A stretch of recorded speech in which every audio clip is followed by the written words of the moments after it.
bana Kinshasa bana poto balobi chaîne ezalaka moko Kingombe Channel TV complique pas Aimora bien bagaga bien ba filma bien awande des fois tu vas bicher na malonga yango olingo zo pe ba Aimora do la star kara awa na Kingombe Channel TV aïe Kingombe ne tombera jamais on pas plus trop et c'est toujours l'icône Chanel ko TV na soka na tango yo tozelaki te nde aponi akenda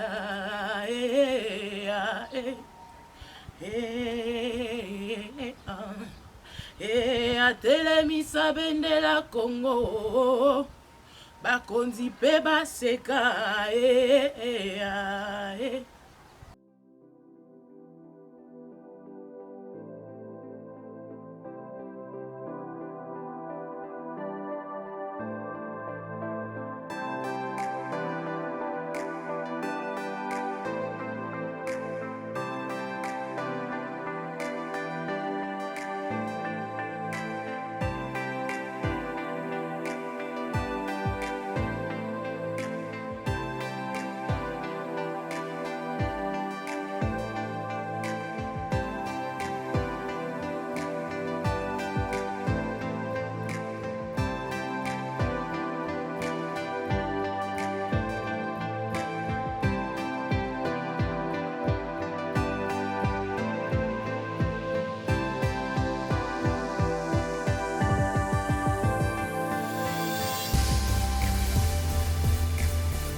Merci beaucoup. Le 23 juin 2009, le 23 juin 2022, ça fait 1300 jours pour jour. 13e année, anniversaire, il y a mort à Sans Souci d'Afrique, le maréchal. L'autre gens qui ont été au second Ngona, tout le monde moi, Liboka Yambe, Ngai, président groupe Sans Souci Nabana, Nyon Sobagingombe, vice-président Mbocho qui sont en voyage, mais le groupe Momesa a été représenté. Moi, j'ai des fleurs. Je n'ai pas regardé donc, sans jouer ça fait maintenant 13 ans, mais Moussa les a toujours l'écolo. Moussa les hommes, on a mis ce bateau, toujours les meilleurs groupes, entre les meilleurs groupes. Il y a Congo, quoi. Donc, ma pamboli sali, Atika Bisso, la montée, ma polele, toujours progressé très bien, toujours très bien, sans problème. Vraiment, tout ça parmi les meilleurs. Tu as tiré ma fleur, tu as ma moussou rebatté. Nga mwana ke déjà te, ba gingombe bazali pas mundu bazali nga le collège déranger nga. Mwana ko matina sekune sate. Vice-président bazali mais secrétaire azali a otika fleur na gingombe bazali wana. C'est mon photo bango tout bazali. Merci beaucoup vraiment pour la groupe Sans Souci et bossa na patron na ngote. Faut te bosser na patron de le groupe le fondateur le maréchal l'incontournable l'incontournable Sans Souci d'Afrique. To bossa ne jamais. Akozala pe ozala kaka. Na oya sala ata gouvernement bosana ye me biso ba groupe na ite obosana ite po awa somu ta kufi libela mais o sa so sala awa na Congo ba ibe ngo sute mais mawatro isa mokili to bosana jamais groupe na ite toujours gouvernement munaye to sala partout que comme on est sala ile moitié. Merci beaucoup la maloba mi ngolobate merci mon Guy. Mais président s'il vous plaît non, maman c'est un peu malade. Bana bazali to na mwana liboso pepito matondo mwana sanso liboso na bala mso bazali. Maman c'est un peu malade moi ezate. Et puis journal de la koka penate. To za moi touché na ndenga mora mbali na ye. Akoka penate en tout ce brafa na ndako. Surtout ya bon to côté na ndako. Donc c'est ça.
bien arrivé au mausolée. Il y a Papa sans souci d'Afrique, Mathieu Matondo Matéa, qui nous a quittés depuis 2009, jour pour jour, 13 ans à Moyo, en 2022.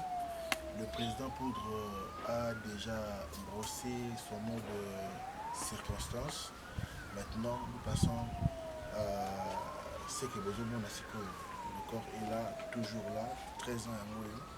Nous allons essayer un peu d'embellir un tout petit peu et puis déposer le gerbe de fleurs pour la mémoire et Papa sans souci. Il faut épingler ici que nous ne pleurons pas le mort. Mais c'est quand même quelque chose de commémorable. C'est un icône. C'est-à-dire, c'est quelqu'un que nous pleurons l'esprit Oyo Atika, Oyo Zanabiso Lelo, il y a un monde pour rendre hommage. Et puis, c'est aussi un site touristique, il faut le dire. Papa sans souci qui a fait couler des larmes de gens, qui a fait éclater de rire les gens. Yeyo Azali, monument, un patrimoine vivant. Il y a un autre vivant. Donc, pour ça, la prière. Maman Neige, directrice artistique et groupe sans souci d'Afrique, a fait la prière. Et puis, secrétaire et groupe à Kolega pour la dépôt symbolique, il y a gerbe de fleurs. Et puis, recueillement, il y a tout le monde qui sera couvert par le mot, il y a famille, où ils ont représenté et pas Pépito Matondo, l'aîné, il y a Mathieu Matondo Matéa qui représente la famille et c'est que les enfants, à cause de la monaïe, et puis chacun va donner son avis par rapport à cette circonstance. Merci beaucoup, nous assistons à la prière. Père éternel, par la gloire, par la grâce, ces âmes pour nous merci pour la communauté. Père, merci car oyo totamboli na yo etamboli na biso tokomisi biso na esika oyo nzambe alola torekomande moment oyo entre de saintement mokonzi na likolo koloba Père éternel ezala na biso na esika oyo du début à la fin oyo tokotelema na esika oyo tobeleli yo nde asiste biso mpe kozonga na biso zala na biso na nzela na mituka dans le nom glorieux de Jésus-Christ. Amen. Voilà. CG avant auto-quota au déposé gerbe de fleurs, donc qui a empêché pour un voyage. Un mot, il y a groupe, après, l'équipe a déposé gerbe de fleurs. Un mot pour le monde. Ok, merci. Le président Poudre est un peu empêché. Le vice-président aussi. Il est en déplacement. Nous sommes là. Nous le représentons valablement. Je pense que tout le monde connaît pourquoi nous sommes ici. Nous sommes le 23 juin, date à laquelle Dieu avait rappelé auprès de lui celui qu'on appelait autrefois le maréchal du théâtre congolais. Il a défendu valablement les valeurs spécifiques du théâtre congolais pendant plus de 3 décennies. Vraiment, nous sommes reconnaissants pour cette journée commémorative, raison pour laquelle nous sommes venus déposer notre gerbe de fleurs en guise de reconnaissance par rapport à tout ce qu'il avait fait pour notre public. Et je pense que nous, le groupe, nous sommes là et son fils biologique aussi est là. Après, lui aussi, il va dire un mot de la part de la famille. Bientôt, nous allons déposer notre gerbe de fleurs et puis l'enfant va aussi dire un mot par rapport à ça. Merci. C'était le secrétaire général du groupe Sans Souci d'Afrique. On passe directement au dépôt symbolique des gerbes de fleurs et puis on va avoir le mot et à représenter la famille. On la porte.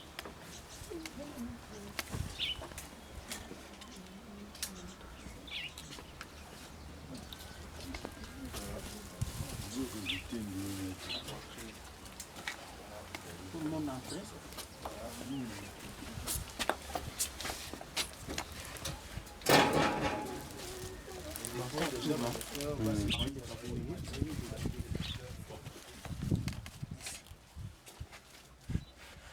Seigneur Dieu, nous te disons encore merci.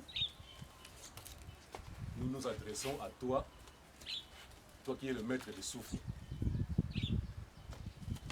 En ces jours du 23 juin 2023.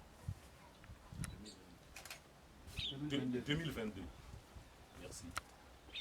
En ces jours du 23 juin 2022.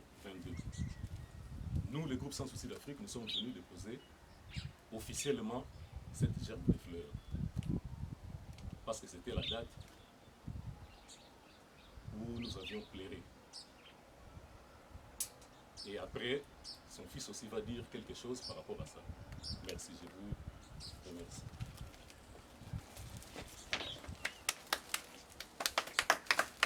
Le dépôt symbolique des chambres de fleurs déposé par le secrétaire général du groupe aussi. Et actuellement, maintenant, nous passons au recueillement des artistes acteurs du groupe Sans Afrique. Voilà. Papa Munduki, Neige, Yes Simon Photo, Placide Monsengo, Gina Koli, Maman Betty.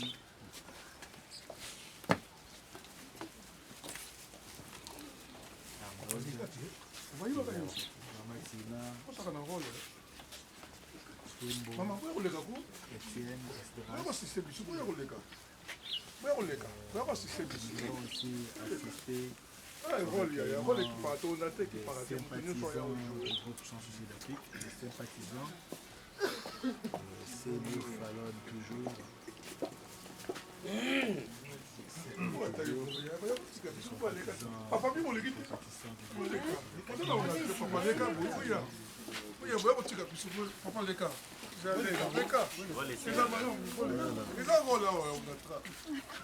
Voilà, nous allons maintenant donner notre parole à représenter Abana et puis la famille.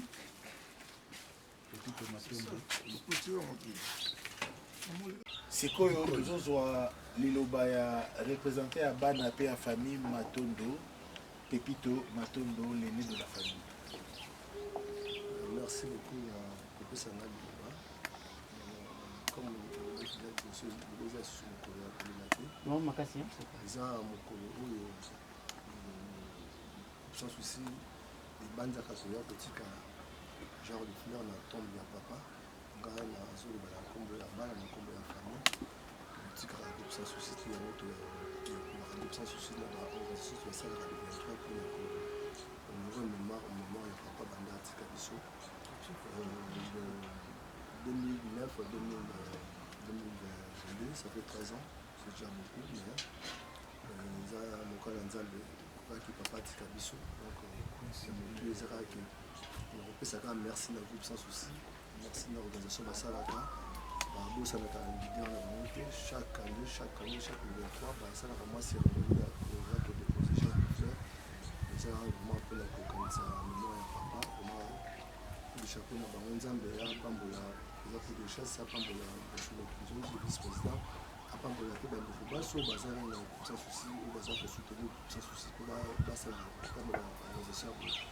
Donc vraiment, les arts et cérémonies, qu'on a vu sur famille, surtout qu'on a vu sur Bana, sur les arts représentés par la Yana Baro. Donc c'est vraiment merci, merci à Nzambe, merci à le groupe Sans Souci. Donc aussi, la bande de communes sur la Nabiso, Bata la bande de communes sur les arts, Bata la 13 ans, c'est déjà beaucoup.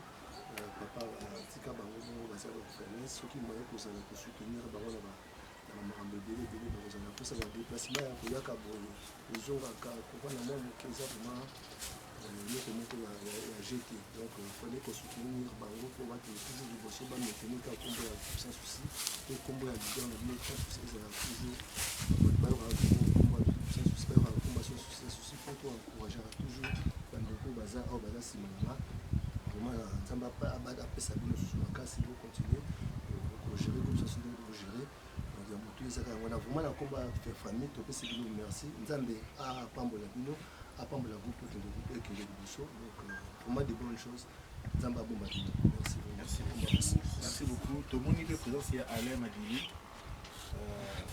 Alain Madili, Bakota sur Alain. En tout cas, famille et représentation famille est venue. Un mot, s'il vous plaît. Non. Papa, ça fait 13 ans aujourd'hui. C'est comme si c'était hier. Parce que nous nous rappelons de tout ce que nous disait toujours, tu nous répétais. Il fallait fournir les efforts pour arriver au sommet. Tu es arrivé, tu as plu à pas mal de gens. Tu as fait plaisir à pas mal de familles. Et nous qui sommes restés tes enfants, nous sommes là à toujours pérenniser, à vouloir pérenniser ton œuvre, tes efforts, ainsi que ton nom. Raison pour laquelle chaque année, nous ne manquons pas de venir te rendre hommage. Parce que ta grandeur est le fruit d'un grand travail. Et tu n'as jamais cessé de nous le dire. Merci. Merci. Nabungisa oyale kitalo, mon père sans souci matondo. Je n'ai rien à donner, je donne tout, le meilleur de moi. Tala mobali oyo mbinga monene, atiki bato na pasi. Na tango yo tozelaki te, nde aponi akenda.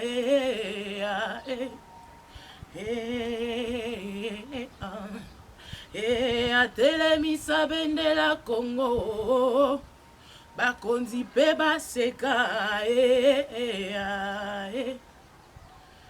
Voilà, c'est la première fois que je verse mes larmes au soir de tombe.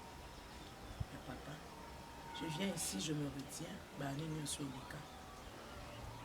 C'est difficile à réaliser parce que réalité la vérité est différente. Donc, moi, tout ce que je pourrais dire, d'abord merci. Merci beaucoup dans le groupe Sans Souci. Parce que ceux qui te sentent en capenza vie doivent un peu ma cité, c'est parce que on voit le groupe Sans Souci qui les amis. On voit cet amour à travers Moussala, à travers surtout les sous à travers Pierre Tombal. Je sais que Eza effort va fournir ya soukate parce que bazaka toujours na biso. Vraiment papa otika ki bana ya solo la famille artistique au bazaka consolation na biso. Vraiment merci beaucoup. En tout cas, nous avons tous l'impression de couler dans larmes. Nous nous retenons parce qu'ici, il y a lieu de se réjouir du fruit du travail abattu. Oui, c'est que le lot toza otozali bisoba oyo eza pour na combo ya papa Sans Souci. Tokolela te, tokosepela pour atiki vidité, atiki nde batu et batu bazo pérenniser combo na ye. J'aimerais aussi attirer attention ya ba décideurs ya l'autorité en Bokanabiso, si vous pouvez vraiment vous ajouter dans le nombre d'un groupe Sans Souci d'Afrique pour que demain nous retrouvions Tom Oyo en marbre. Dengue Ezali, perspective d'avenir au groupe Sans Souci d'Afrique, que nous ayons Tom en marbre à l'honneur de Papa Sans Souci d'Afrique, Papa Mathieu Matondo Matéa. Encore une fois, ensemble nous te disons paix à ton âme.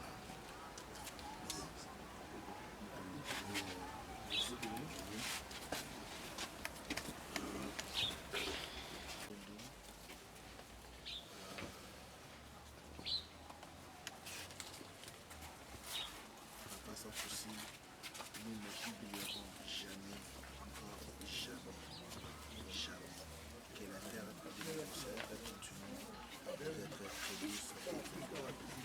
Merci beaucoup. Est-ce que tous ensemble, on peut applaudir la mémoire de Papa Sans Souci, s'il vous plaît?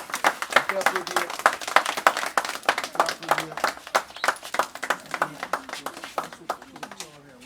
Voilà, ça n'est fini ces petits précieux moments.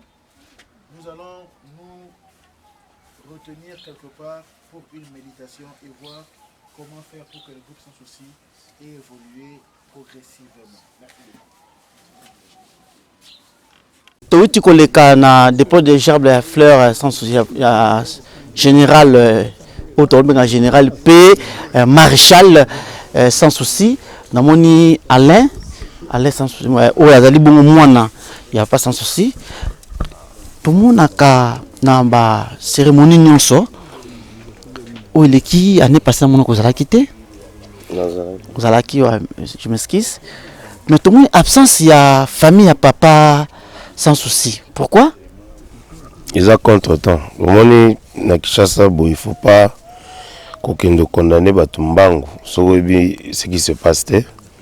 Mais nous sommes de cœur. Il y a des appels, tous en téléphone à tout moment. Bon, bisodoya avant, peut-être embouteillage quand il mis sur Bana Sima Bazoya. Donc il ne faut pas tenir rigueur pour le transport na Kinshasa, embouteillage et pardonner bisoté. Mais s'il vous plaît. Année passée, de 2021, tu as eu ça structure awa. Namonaki même parole lobby ça epikaka. Tomonaki météo a quitté, famille a quitté, lobby ka likambo. C'est comme si il y a de mes attentes, c'est comme si hein. Non, pas du tout. C'est-à-dire celui déjà la tongo ba bengi bino pour ba sabino ki tuzana nzela. Peut-être biso to yaka avant bon ba après. Ozomona.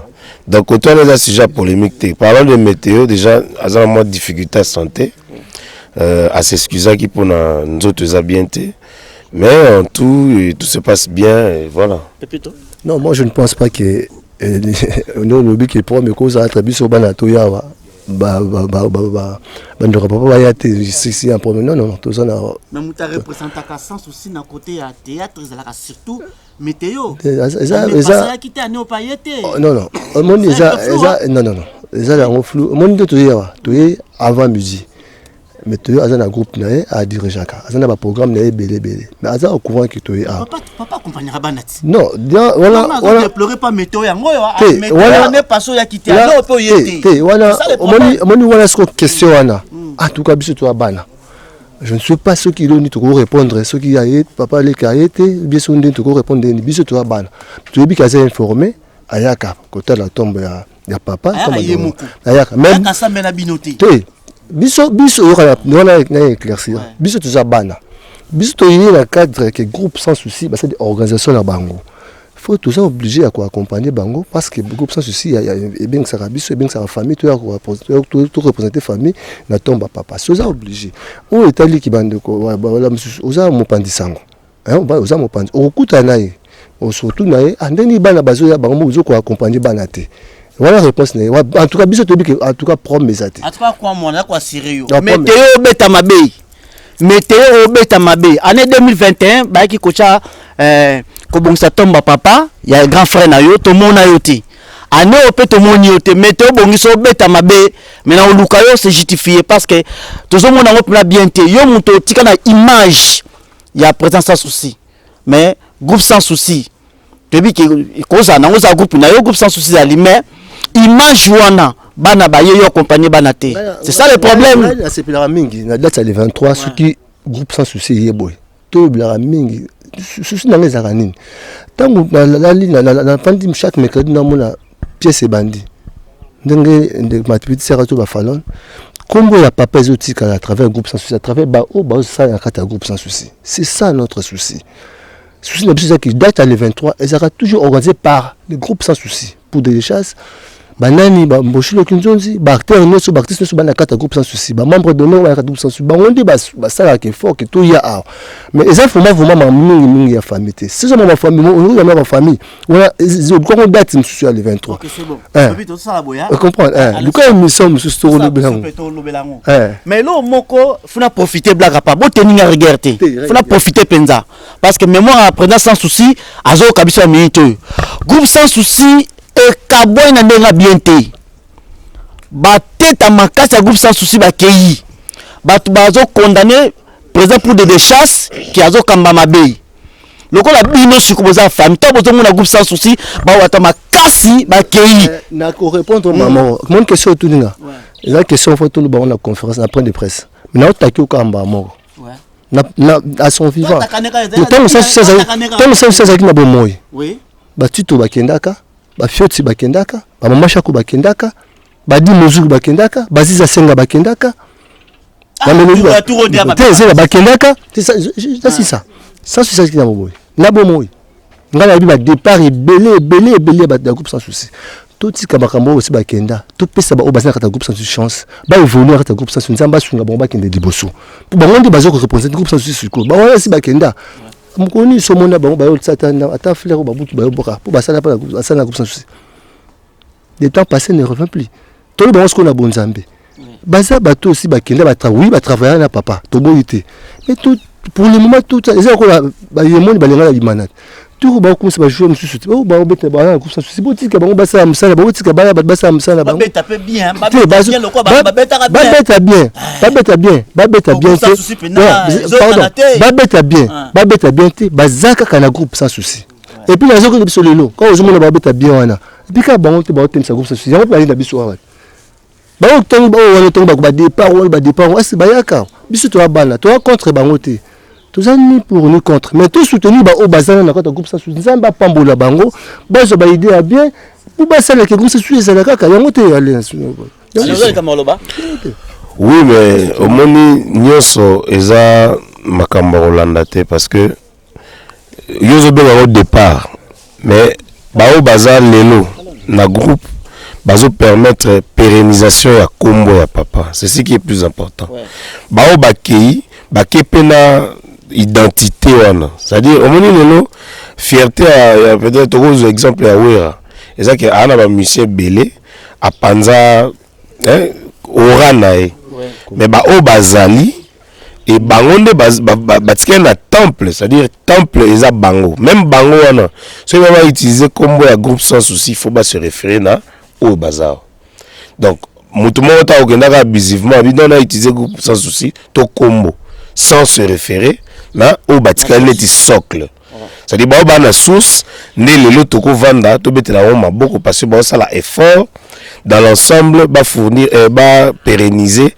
kombo ya papa et puis misala papa zo continuer ndenge zalaka depuis quand et surtout à Gingombe ya longwaka mais azongi azape na groupe sans stress mais ayaka ba mutusu bakenda libela ayebi valeur o wana ya ko pérenniser moni mutu soka aza souté soko zo ba evene ozo tombolango ezara neti porteur à chance moko ezara neti porteur à chance et il y a des ceux qui l'ignorent toko exemple moko ya orchestre ya Vieux Madilou ba musicien na ye soki ba émerger teza parce que ba boyaka ko respecter famille ou eboti mutu mais groupe sans souci tout monde rango lelo que famille tant ba reconnaître famille place mutaouti na bato mutabimisi et ozomona 13 ans yango eza 13 ans de succès c'est pas facile donc par là ngolo bake ba o nyonso ba longa groupe sans souci ceux qui ba reconnaître famille té dans vina bango eza na shit pour na musala bango non mutu abimaka quelque part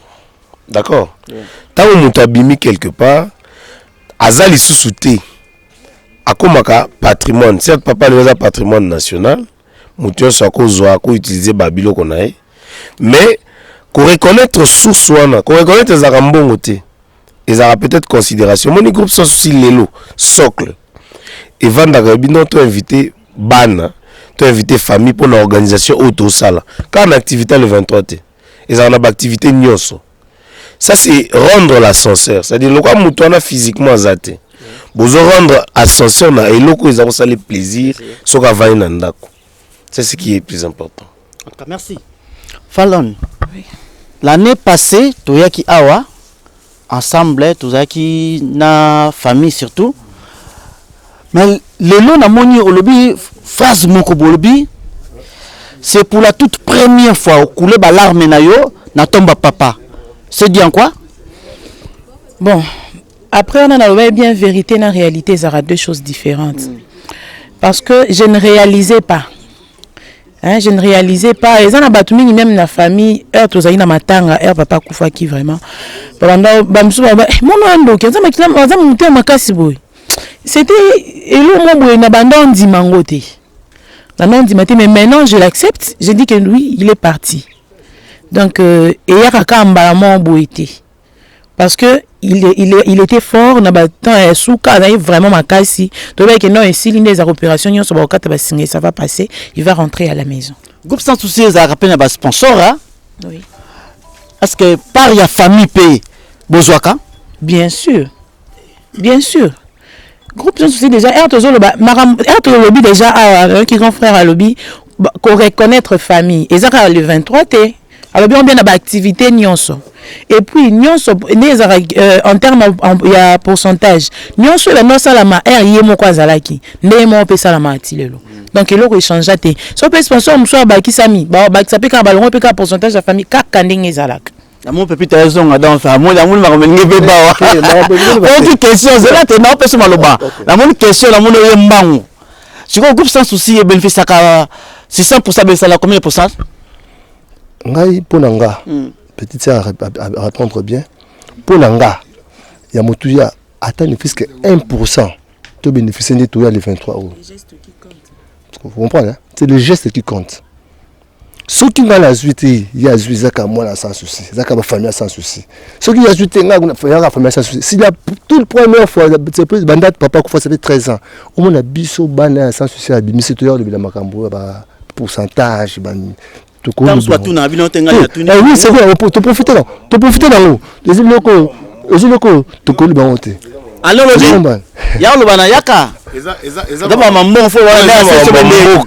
mamba Groupe Sans Souci parce que oui, il faut retenir que artiste na mboka na biso avivaka na ba pocha bato. Or système il y a droit d'auteur. Il faut mboka pays instauré politique et droit d'auteur. L'artiste ne vit que de ses œuvres. Si vous avez ça, tant vous avez le pourcentage et consort, vous avez le solo nini parce que na mboka politique et droit d'auteur exact. Papa ba sponsor l'artiste au Congo ne vit que des poches des gens. Si on a vendu bonatelemi na moni so na mutu. Api mbongo na kontele. Vous comprenez? C'est-à-dire, ce qui mboka en termes de droit d'auteur, on sait calculer. Mais ce qui apporte aujourd'hui, le Groupe Sans Souci est accompagné par la famille. Le Groupe Sans Souci accompagne la famille. Et ça a un maigre moyen. Il y a batou. Je vous rappelle que le Groupe Sans Souci va cotiser à la poche. Pour ça, peut-être pour ça peut-être locaux. Donc ici par cette occasion tu profiter peut-être du ministère de la culture va instaurer système de la famille hein? Oui, c'est-à-dire va instaurer système politique qui a droit d'auteur parce que droit d'auteur nazala tozali une association moko balobi toko kene na ba pays Afrique ezana ba pays mususu ba bomba ba droit d'auteur ya ba artiste na biso parce que sérieux na mboka ezate moi ba pesa ngo ezate. Donc ce qui est le ministère et vendu pendant bon tozui to bando kende ko répertorier ba droit d'auteur nyonso na ba pays nyonso ya monde. Je ne pense pas que l'artiste congolais a roulé là même avant même après sa mort. Obili kama mbongo papa ya ba droit d'auteur Sokoda to bi bongo comme que belé Sokoda si da Sokoda ba pesa bino kenon mbongo ya Sans Souci maté ya bimi. C'est qu'en parlant de droit d'auteur, on a vu que c'est Sokoda, c'est structure. C'est-à-dire, l'artiste, le papa, n'a tort à Sali, n'a pas soit Sali. Ce qui te dit que Sokoda est foutaé, en tout cas, c'est des millions de dollars. Des milliers de dollars. Attends, vous besoin déjà? Non, c'est dans la zone où il faut politique et à droit d'auteur et ça l'a instauré dans le Canabiso. C'est parce que tout comme on vend d'abord, comme les système artiste na Congo faut muta pesa kiyo, muta salaki boye tout ça, au luki mo ndenge na ba benga matolo. Ozomona. Mais parlant des efforts en termes de gouvernement, tu as l'état et le que ça té. En tout cas merci Zaki Bongo groupe famille il y a Sans Souci oui. Ba tenir biso regarder bana o bana Sans Souci balbaki c'est la toute première fois to ma bété donc vraiment mon a féliciter bino dans ton lobby to éclaircir kaka ba opinion ba bandenge petit fois autour de ba na l'état na ba o kanisa ke boye Groupe Sans Souci ma tonde mingi na o ba direct Groupe Sans Souci merci à mingi na o baza tisiko na Groupe Sans Souci o ba ta 100 fois la ba pour ta ndako to ya a ba longwa balongwa voilà balongwa la groupe sans souci toyanga ndi bango tobanda na biso toyebi ki bazala la groupe sans souci bazo ta likanisipe basa ata mo geste mo boke ceux qui ba jouer kana groupe sans pas sans souci ba ça ta geste ba baza soko ba sala et ça biso plus famille toroya bazaka banda ba sans souci parce que biso banda to boza problème ba ba siko tout tika bango. OK, merci beaucoup Falon, merci donc nous avons air moka tout à l'heure n'avons pas ça Mosongo Gingombe Yaka yo me pela l'homme du jour blague à part l'homme du jour yo na banda liboso na Mosongo yo longwa groupe sans souci au sape groupe na yo et ça qui ndeni siko zonga suna ta groupe sans souci ben na fils maison en fait ben na répondre na ndongo lobi wana na sala groupe na sala groupe ezaki projet ya moto moni ouais sincèrement ouais biso to vers un projet d'abord ba yebi mama lo ba yebi moso biso ti fosani et dara projet ya moto na biso ti fosani mira kanvo et dara projet ya moto nga na zui relève ya projet ya moto wana ndi na tambwisi makamde fa na tambwisa mais il faut savoir que aux anda na combat groupe kasi te na so que projet ya moto ils ont mosengo te non c'est on a vraiment des mosengo yo tozo ya yo est-ce qu'on a vraiment groupe de mosengo wanga ni pena artiste na yo bazo lela ni ni groupe et ça projet tu vois ça nini Mirakanvo oui on a travers ami na ba projet biso di chance les ganaïna to travers ami na ba projet et là projet ya moto abisa ki ngande ko wana zaki déjà na groupe sans souci parce que na ko tsaka lettre na wana maman na ndeko sala ya na ko tsaka lettre par rapport à maman na ndeko sala ata to lobaini c'est important wana on peut se lettre no tanga ngolo yeba mamni na comment na kato ko ba contenu nango. Donc bref, ils ont la mona parler, ils ont kunanga. Donc voilà quoi. Donc moi la kenda qui a son ndakunaye. Ndakunanga, ils ont parlé nangai. Ndakunanga. Peut-être bah si maso na moni sur groupe mo ya yo. Donc tout bani. Te loba ils attendent ce projet PK ya moto, na lo tambuzaka ya makam. Voilà un peu quoi. Ça la bon mais chance que le va venir bino ba on so longo va venir yo loko yi. Peut-être micro so sali au fulama. Mais kaka omona. Omona ko ba so si balobi au fulama mon frère mais kaka omona. De maintenant gagné. Groupe consommé sur groupe même pas naza simbaité te makambo na ndeko sala déjà c'est silaki donc on moni na zongi pena na parler na pona sa musala po mamno sala silaki déjà. OK koza kwa di ndongo te abi asuka et ya suki na zai ko mais suka longwa ke sala so que c'est mususu non même pas merci beaucoup l'homme du jour yo en tout cas blague à part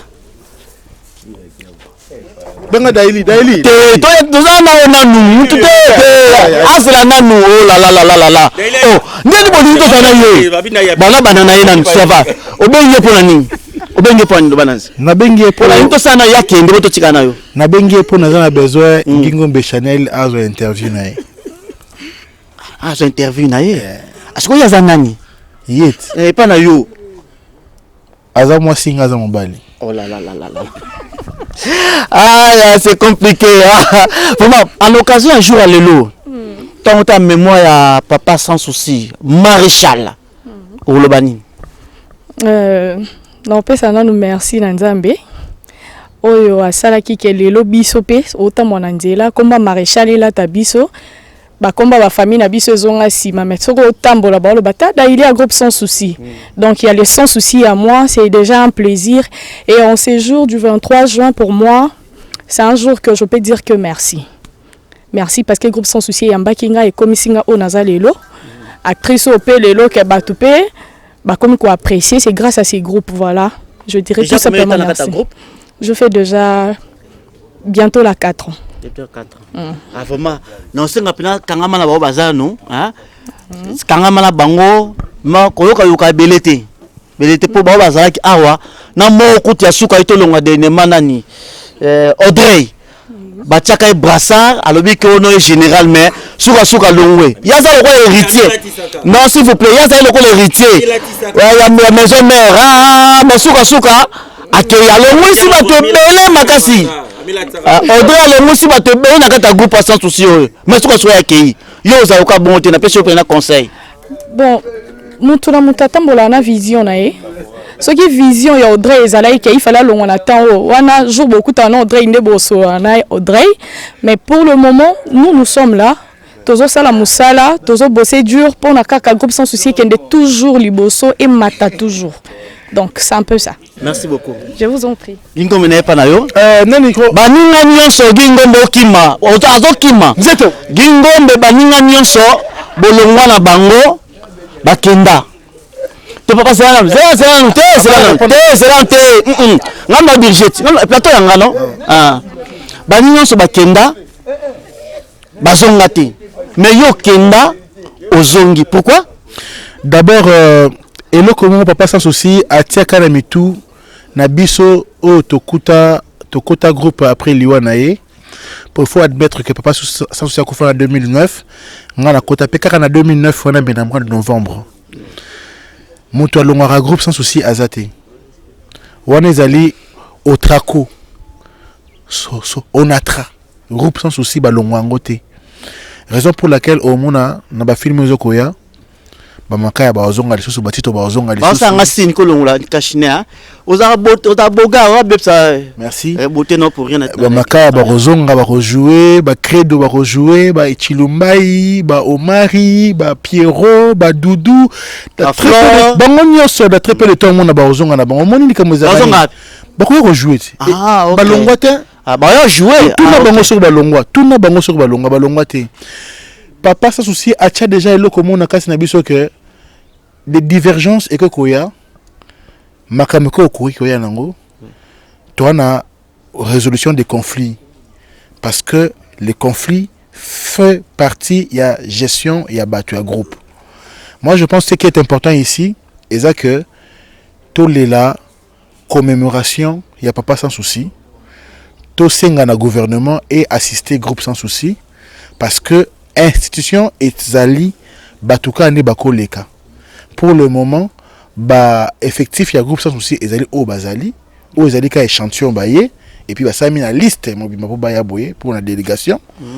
Moi je te dis zala calme moto nyonso kanisa ka longwa groupe sans souci alongwa na été ba divergence ndezali kala mingi te omona ba ndako jouer na bango to balingaka ba jouer na groupe mutalinga ko tika groupe azate biso to lela ngo kaka donc maman et puis Mboshilo Kinzonzi oza rassembleur azo rassembler biso davantage pour na groupe sans et redonner image à kitoko o ezala nango kaka quoi.